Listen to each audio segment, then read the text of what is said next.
In Australia, Prime Minister Mark Carney is shedding more light on his government's position on Iran as he continues to pair his support for U.S. actions with talk of de-escalation and the difficulties ahead. We always would have welcomed a change in regime in Iran, but it is a more ex ante, it's clear, that it is a more complicated situation than merely removing people at the top of that regime. This is not you can't just order up regime change, and we're seeing that play out. So is Carney trying to offer a more nuanced position, or is he contradicting himself? Michael Chong is the Conservative Foreign Affairs critic, and he joins us now. Thank you very much for joining us today, sir. You know, what is your assessment of the Prime Minister's response to the American and Israeli-led airstrikes in Iran? Well, I think it's at its most basic contradictory and incoherent. The Prime Minister has said two things at once. He has said that they support the U.S. acting. In other words, that he supports the U.S. airstrikes that have led to the removal of the Iranian regime. And at the same time, the government has called for a cessation of those airstrikes. They've called for a ceasefire. He has said that, in his view, all parties need to uphold international law, while at the same time indicating that his government supports the airstrikes, which, in his view, are inconsistent with international law. So the government's all over the map here, and it's really confusing to figure out what exactly their position is. What position do you think the government of Canada should take in this moment? Well, I think they should take a twofold position. First, it should clearly articulate, as they did initially, that they support the airstrikes that have led to the removal of the Iranian regime. And secondly, that they support the aspirations of the Iranian people for a free, democratic, and peaceful Iran in the Middle East. I think those two things should be clearly communicated as the government of Canada's position. Unfortunately, they're not able to get even past the first position because they've spent all their time trying to clarify and reconcile these contradictions and this incoherence. The Prime Minister's statement is one thing, but when you're proposing that, what you think the government should do, you address, okay, supporting the strikes and supporting the will of the people, but do you have concerns about the legality of what the U.S. and Israel are doing in this moment? Well, what we do know is that the Iranian regime has long presented a threat to Canadian citizens, both here in Canada and abroad. It was only 6 years and 1 month ago that they killed scores of Canadians on Ukrainian airliner flight 752. That was a mission. That was an attack that was conducted by the IRGC, an integral part of the Iranian regime. There have been many people here on Canadian soil in the Persian community that have long been afraid of Iranian agents operating here in Canada, threatening them. There's been reports of people masquerading around as security officers of the Iranian regime. And so there's long been a threat to Canada and to Canadians. And that's why the previous Conservative government realized this threat and decided in 2012 to effectively call for regime change by cutting off all diplomatic relations with the Islamic Republic of Iran at that time.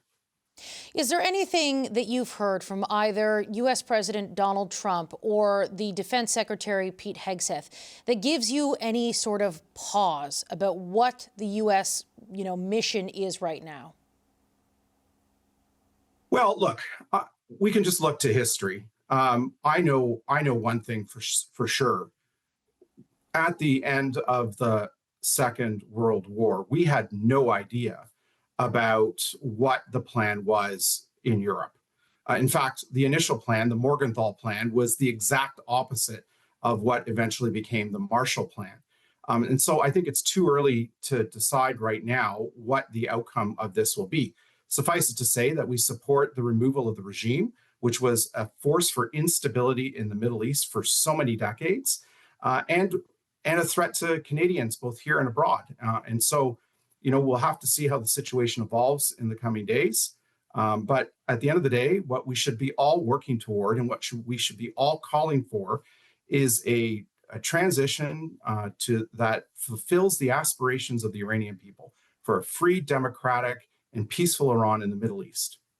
But that said, and I recognize that, and much of the reaction in Canada has focused on the long-standing threat posed by the Iranian regime, the horrific treatment of citizens, the murder of protesters in the streets, and that element of it. So much of the focus on Canada over the past 5 days or so has been on that.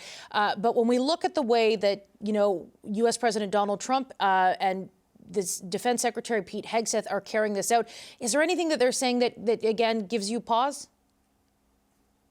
Well, look, what I do know is that when the regime was in place as recently as a week ago or so, they had killed tens of thousands of their own citizens simply for exercising their fundamental human rights to protest and to advocate for change.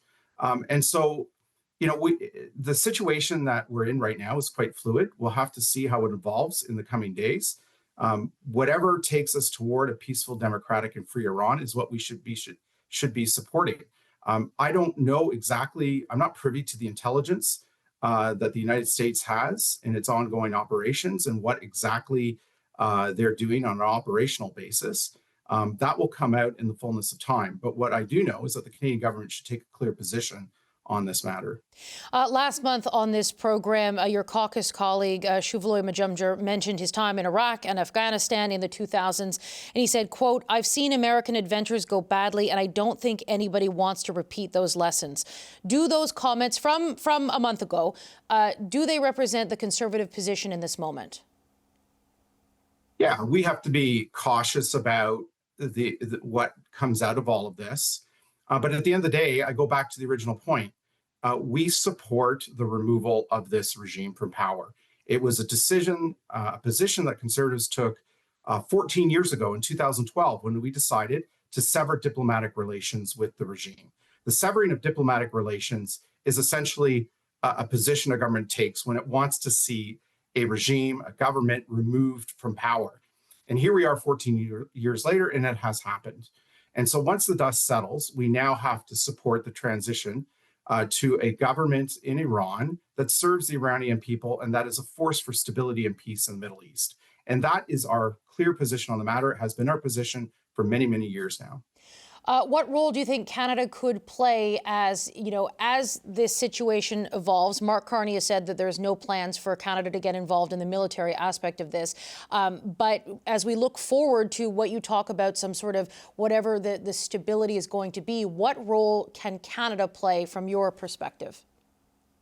Well, if the Prime Minister were clear that he is adhering to his original position on this matter, which is that he and his government support the U.S.-led airstrikes against the Iranian regime, he can act as a bridge between the United States and our closest allies in NATO. Most of our allies in NATO have taken the opposite position, that they have opposed these airstrikes. And Mr. Carney could be the bridge between the United States and Western European allies in order to form a consensus around what comes next. So that we can work toward the goal of a peaceful Iran in the Middle East. All right, Conservative Foreign Affairs Minister, Conservative Foreign Affairs critic Michael Chong, thank you very much for your time today. Thanks for having me.